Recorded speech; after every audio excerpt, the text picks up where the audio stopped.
টুনি দিদি, এখানে গাছ লাগিয়ে কোনো লাভ নেই, কারণ 15 বছর ধরে কেউ এখানে গাছ টিকিয়ে রাখতে পারে। আমি যা দেখে আসছি তাই বললাম। টুনি বলে, আরে না রিঙ্কু, আমাদের গাছ কখনোই মরবে না, আমরা দু বোন অনেক যত্ন নিয়েছি। আমার মনে হলো তাই বললাম। টুনি দিদি, কিছু মনে করো না। রিঙ্কু সেখান থেকে চলে যায়। দু বোন রিঙ্কুর কোনো কথাই কান দিল না। বোন, তুই গাছে জল দিয়ে আয়, আমি রান্না বান্না সব করে নিচ্ছি।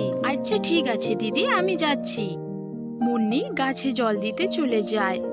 প্রত্যেক দিনের মতো সে জল দিতে থাকে এবং সেই জল দেওয়া একটা পাখি দেখতে পায়। পাখিটি ছিল অনেক হিংসুটে। মুন্নি সেখান থেকে চলে যেতেই সে জলে বিষ মিশিয়ে সেই গাছে দিয়ে দেয়, গাছটিকে মেরে ফেলার জন্য। তারপর সেখান থেকে চলে যায়। প্রায় কিছুদিন চলে যাওয়ার পর সেই গাছটি মরে যায়, আর রিঙ্কুই সেটা প্রথম দেখতে পায়। আমি টুনি দিদিকে আগেই বলেছিলাম এখানে কোনো গাছই টিকে না, কি আর করা যাবে। যাই টুনি দিদিকে খবরটা দিয়ে আসি। রিঙ্কু টুনিকে কথাটি জানাতে যায়। টুনি দিদি, সর্বনাশ হয়ে গেছে গো, তোমার গাছটি মরে গেছে। আমি এই মাত্র দেখে এলাম। হায় হায়, এটা আমার কি হয়ে গেল? চলো একবার দেখে আসি। কত কষ্ট করলাম এই গাছটার জন্য। হে সৃষ্টিকর্তা, আমাদের সাথে এমনটা কেন হলো?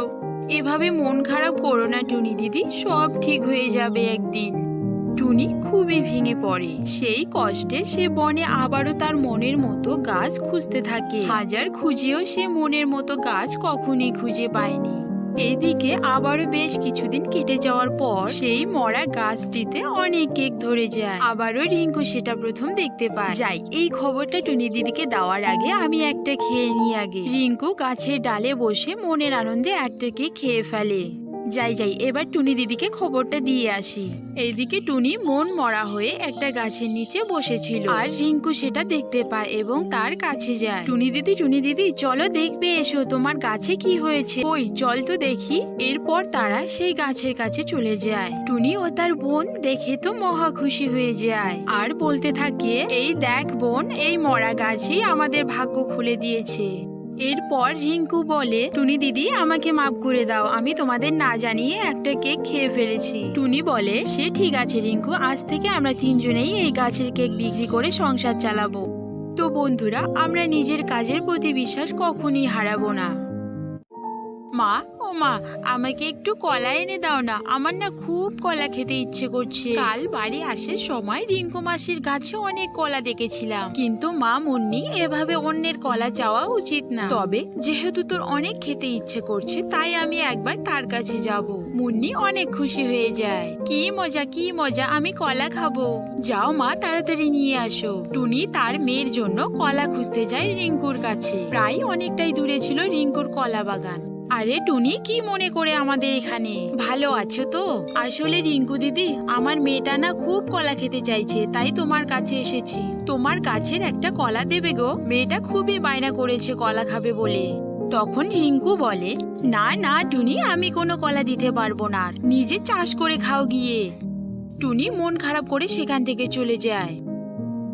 কই মা, দাও দেখি, কতদিন কলা খাইনি। কি হলো মা, দাও।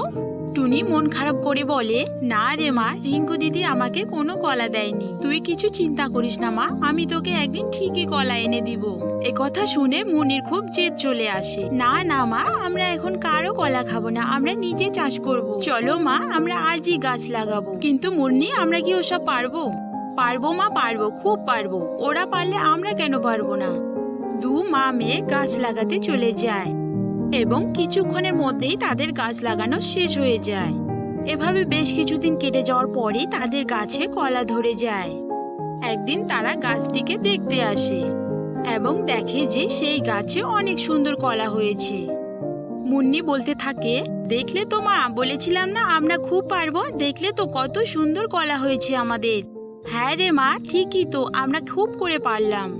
তো মা মুন্নি, এবার তুমি অনেক কলা খেয়ে নাও, কেউ তোমাকে কিচ্ছুটি বলতে পারবে না। এরপর মুন্নি অনেক আনন্দে অনেক কলা খেয়ে নেয় এবং আশেপাশে সমস্ত বন্ধুদেরও খেতে দেয়।